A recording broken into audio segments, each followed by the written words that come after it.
Okay. இப்போது நம்ம என்ன பண்ண போகிறோம்னா, இதை இன்னும் அட்வான்ஸ் லெவலுக்கு கொண்டு போய் ஒரு புது ஐடியாலஜி ஆஃப் வேரியபிள்ஸ் என்னங்கிறத கற்றுக்க போகிறோம். அட் ஸ்டேட் அப்படின்னா என்ன, ப்ரைவேட் வேர்னா என்ன, இதை கற்றுக்க போகிறோம். இதில் தான் நீங்கள் எப்பயுமே ஆரம்பிப்பீங்க, அட் ஸ்டேட் ப்ரைவேட் வேர். கரெக்டாக? அதாவது காலங்காலமாக வேரியபிள்ஸ்னால் இப்படி தான் இருந்துச்சு. இதை பைண்டிங்னு ஒரு புது வேரியபிள் டெக்னாலஜியை கண்டுபிடிச்சாங்க. அது என்னன்னா, உங்களோட மெயின் ஸ்ட்ரக்டுக்குள்ளே போய்க்கணும். இங்கே அட் ஸ்டேட்டுன்னு போட்டு ஆரம்பிச்சுக்கணும். இப்படின்னீங்கன்னா இதுக்கு பேர் ஒரு மியூட்டபிள் ஸ்டேட் வேரியபிள்.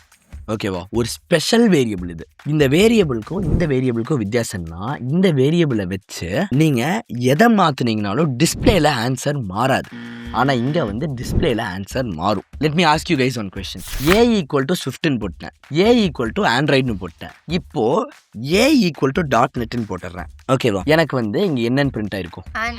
யாரெல்லாம் .NETன்னு சொல்கிறீங்க கை தூக்குங்க. ஏன் ஒருத்தர் கூட இல்லை? உங்கள் மைண்டுக்குள்ளே இப்போ நீங்கள் அவுட்புட் ட்ரேஸ் பண்ணி பார்த்தீங்களா? ஃபஸ்ட்டு ஸ்விஃப்ட் ஏக்குள்ளே போகும், அப்புறம் ஆண்ட்ராய்டு ஏக்குள்ளே போகும், அதுக்கப்புறம் சிஎல் ஆகும். விச் மீன்ஸ் ஆண்ட்ராய்டுங்கிறது இங்கே டிஸ்பிளே ஆயிரும். இதுக்கப்புறம் .NETங்கிறது ஏக்குள்ளே போகும். ஸோ ஏக்குள்ளே இருக்கிறது .NET தான், ஆனால் டிஸ்பிளேல இருக்கிறது இதுதான். ப்ரைவேட் வேர்னு போட்டிங்கன்னா போதும். இப்போ இது ஒரு மியூட்டபிள் ஸ்டேட் வேரியபிள் ஆயிடுது. இதில் நான் பீன் கிரியேட் பண்ணிக்கிறேன். ஓகேவா? இதுவும் நீங்கள் பீன் போட்டு ஸ்ட்ரிங்குனே போடலாம். நீங்கள் ஆக்சுவலி முதல்ல இப்படி பி ஸ்ட்ரிங்குன்னு போட்டுருக்க மாட்டீங்க, அப்படியே பி ஈக்குவல் டுன்னு போட்டிருப்பீங்க. அது நீங்கள் பி ஈக்குவல் டுக்கு அப்புறம் டபுள் கோட் போடுறீங்களே, அதை வச்சு ஸ்விஃப்ட்டே போய் இங்கே ஸ்ட்ரிங்குன்னு எழுதிக்கும். ஆட்டோமேட்டிக்காக ஸ்விஃப்ட்டே இந்த வேலையை பார்த்துக்கும். அதனால் நீங்கள் அதை எழுதாமல் கூட எழுதலாம். பட் ஆக்சுவலி இன்டர்னலி இது எழுதுறது தான் பெட்டர். பி ஒரு ஸ்ட்ரிங்குன்னு நீங்கள் சொல்லிடுறீங்க தெரியவா? அப்போ நீங்கள் வேறு எதுவும் எழுத முடியாது. இப்போ போய் 55 போட்டால் எரர் காட்டும் பாருங்களேன். வாடா. பார்த்தீங்களா? ஸோ இதுக்குள்ளே நான் இப்போ என்ன பண்ணுறேன்னா, ஸ்விஃப்ட்னு வச்சிட்றேன். இந்த டெக்ஸ்ட்டுக்குள்ளே கொண்டு போய் அந்த பிஏ வச்சிட்றேன். ஓகேவா? இப்போ நான் என்ன பண்ணுறேன்னா, இந்த பட்டன் கிளிக்கில் ஏ ஈக்குவல் டு ஸ்விஃப்ட் இருக்கா, அது கீழே பி ஈக்குவல் டு ஸ்விஃப்ட்னு போட்டுடுறேன். அதுக்கப்புறம் பி ஈக்குவல் டு ஆண்ட்ராய்டுன்னு போட்டுடுறேன். ஓகேவா?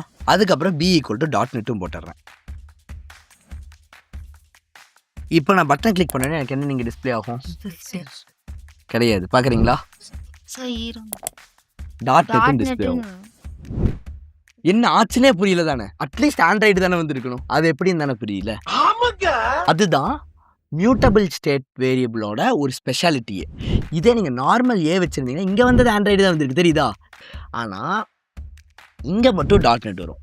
பிகாஸ் இது ஒரு மியூட்டபிள் ஸ்டேட் வேரியபிள்ங்கிறனால நீங்கள் வேரியபிளோட வேல்யூ மாற்றினாவே போதும், அது டிஸ்பிளேவே பண்ண தேவையில்லை. ஜஸ்ட் இதை மாற்றி விட்டிங்கனாவே அது எங்கே டிஸ்பிளே இருக்கோ அது மாறிக்கும் ஆட்டோமேட்டிக்காக. இப்போ நீங்கள் இங்கே மட்டும் சும்மா ரேமில் மாற்றினீங்கன்னா போதும், டிஸ்பிளேல ஆட்டோமேட்டிக்காக அது மாறிக்கும். இப்போது நான் இங்கே என்ன பண்ணியிருக்கேன்னு பாரு, பியில் என்ன இருக்கோ அதை டிஸ்பிளே பண்ணிட்டேன். அதனால தான் ரன் பண்ணோன்னே இங்கே வந்துருச்சு. இப்போ நான் ஏதாவது போய் மாற்றுறேன், ஸ்விஃப்ட்டுக்கு பதிலாக ஸ்விஃப்ட்னு போடுறேன். இப்போ மாற்றினோன்னே இங்கே திருப்பி ரீகம்பைல் ஆகுமா? இப்போ இங்கே ஸ்விஃப்ட்னு வந்துருச்சா? ஏன்னா நான் இங்கே ஸ்விஃப்ட்னு வச்சேன், அதுக்கப்புறம் இந்த லைன் அந்த பி டிஸ்பிளே ஆயிடுச்சு. இங்கே இந்த இமேஜ் கிரியேட் ஆயிடுச்சு, அதுக்கப்புறம் இந்த லைன் பி டிஸ்பிளே ஆனோடனே ஸ்விஃப்ட்ங்கிறது டிஸ்பிளே ஆயிடுச்சு. ஸோ அப்போ கடைசியாக ரன் ஆகுது பி ஈக்குவல் டு .NET வந்துட்டு ப்ரோக்ராம் ஸ்டாப் ஆயிடும். கரெக்டாக? அப்போது பிக்குள்ளே .NET போன உடனே ப்ரோக்ராம் ஸ்டாப் ஆயிடும். ஆனால் ஸ்டாப்பே ஆனாலும் ரேம்குள்ளே, இப்போ ரேம்குள்ளே இருக்கிற பியில் தான் .NET போயிருக்கும். இதுக்கு அடுத்த லைன் சிஎலோ டெக்ஸ்ட்டோ எதுவுமே இல்லை. பட் இருந்தாலும் ரேம்குள்ளே மாற்றினாவே ஆட்டோமேட்டிக்காக இங்கே மாறிடும். அதனால தான் நான் இதை கிளிக் பண்ணோன்னே இங்கே பார்த்தீங்கன்னா மாறிடுது. ஓகேவா? இந்த டெக்னாலஜிக்கு பேர் என்ன? Mutable state. ஓகேவா? மியூட்டபிள் ஸ்டேட்டில் மட்டும் இந்த மாதிரி ஒரு ஃபீச்சர் இருக்குது. ஓகே. ஸோ இப்போ இதுக்கு ஒரு அவுட்புட் ட்ரேஸ் பண்ணி பார்த்துடலாமா? ஸோ இதில் ஒரு வேரியபிள் கிரியேட் ஆகுது, பின்னு ஒரு வேரியபிள் கிரியேட் ஆகி அதுக்குள்ளே ஸ்விஃப்ட்னு ஸ்டோர் ஆகுது. ஸோ பிங்கிற வேரியபிள் நீங்கள் எப்படி கிரியேட் பண்ணுவீங்க? பி ஈக்குவல் டுன்னு போடுவீங்களா? ஆனால் மியூட்டபிள் ஸ்டேட்டை நீங்கள் அப்படி கிரியேட் பண்ணக்கூடாது. ஒரு ஸ்டார் போட்டுக்கோங்க, முன்னாடி ஒரு ஸ்டார் போட்டு பி கிரியேட் பண்ணிக்கோங்க. அப்படின்னா அது மியூட்டபிள் பின்னு அர்த்தம். ஓகேவா? இப்போ பிங்கிறது என்ன? ஒரு மியூட்டபிள். இப்போ இதுக்குள்ளே என்ன ஸ்டோர் ஆயிருக்கு? இதுக்குள்ளே SWIF ஸ்டோர் ஆயிருக்குது. பி இங்கே டிஸ்பிளே ஆகுதா? இங்கே டிஸ்பிளே ஆனோடனே என்னாச்சு? இங்கே ஸ்விஃப்ட்னு டிஸ்பிளே ஆச்சு. இப்போ அடுத்து என்ன ஆகுது? நான் பட்டனை கிளிக் பண்ணோன்னே இங்கே வந்துடுது. இப்போ ஏன்னு ஒரு வேரியபிள் கிரியேட் ஆகி அதுக்குள்ளே ஸ்விஃப்ட் போகணும். அப்போ ஏன்னு இன்னொரு வேரியபிள் கிரியேட் ஆகும். புரிகிறதா? இப்போது நெக்ஸ்ட் என்ன ஆகுதுன்னு பாருங்கள். பிக்குள்ளே ஸ்விஃப்ட் போகுது. அப்போ என்ன ஆகும்? இதுக்குள்ளே இருக்கிறத அழிச்சிட்டு இங்கே டி வந்துடும். கரெக்டாக? இப்போ பிக்குள்ளே ஸ்விஃப்ட்னு வந்துருச்சு. இப்போ அடுத்தது பிக்குள்ளே ஸ்விஃப்ட் வந்தோடனே இது மியூட்டபிள் ஸ்டேட்டா? மியூட்டபிள் ஸ்டேட் மாறினோடனே இங்கேயும் டீன் வந்துடும். இதுக்கு அடுத்தது ஏ ஈக்குவல் டு ஆண்ட்ராய்டு. அப்போ இதில் இருக்கிறத அடிச்சு விட்டு ஆண்ட்ராய்டு இங்கே வரும். அடுத்தது பி ஈக்குவல் டு ஆண்ட்ராய்டு. இப்போ இதையும் அடிச்சு விட்டு பி ஈக்குவல் டு ஆண்ட்ராய்டு. இது ஒரு ஸ்டார் போட்டிருக்கா? ஸோ மியூட்டபிள் ஸ்டேட் மாறிடுச்சா? மியூட்டபிள் ஸ்டேட் மாறினா என்ன ஆகணும்? அது எங்கெல்லாம் டிஸ்பிளே இருக்கோ அது எல்லாத்தையும் போய் மாற்றணும். ஸோ உடனே இங்கே போயிட்டு இதை வந்து அடிச்சுட்டு இதை வந்து ஆண்ட்ராய்டுன்னு மாற்றி டிஸ்பிளே பண்ணிடுவோம். புரிஞ்சுச்சா? இதுக்கப்புறம் அடுத்த லைன் என்ன? CLA. அப்போது ப்ராசஸர் இப்போ என்ன பண்ணும்? நான் CL பண்ணும், ஏவை பண்ணும். இப்போ ஏக்குள்ளே என்ன இருக்குன்னு சொல்லுங்கள். லாஸ்ட் டைம் வந்து ஏக்குள்ளே என்ன இருக்கணும்னு எல்லாரும் கற்றுனீங்க ஸ்விஃப்ட்டு அப்படின்ட்டு. இப்போ ஒரு செகண்ட் உங்களுக்கே குழப்பது தானே? ரேமை பார்த்தீங்க தானே? ஒரு செகண்ட் நீங்கள் பார்த்தீங்களா? இதை தான் ப்ராசஸர் பண்ணும். உடனே ப்ராசஸர் போய் ரேம்கிட்ட கேட்கும், ஏக்குள்ளே என்ன இருக்குது பாரு, ஆண்ட்ராய்டு இருக்குது. ஸோ ஆண்ட்ராய்டு நீங்கள் கொடுத்துரும். அப்போ வந்து அது CL பண்ணிடும் ஆண்ட்ராய்டு அப்படின்ட்டு. ஸோ அதனால தான் உங்களுக்கு இங்கே கீழே ஆண்ட்ராய்டுன்னு CL ஆகிடுச்சு.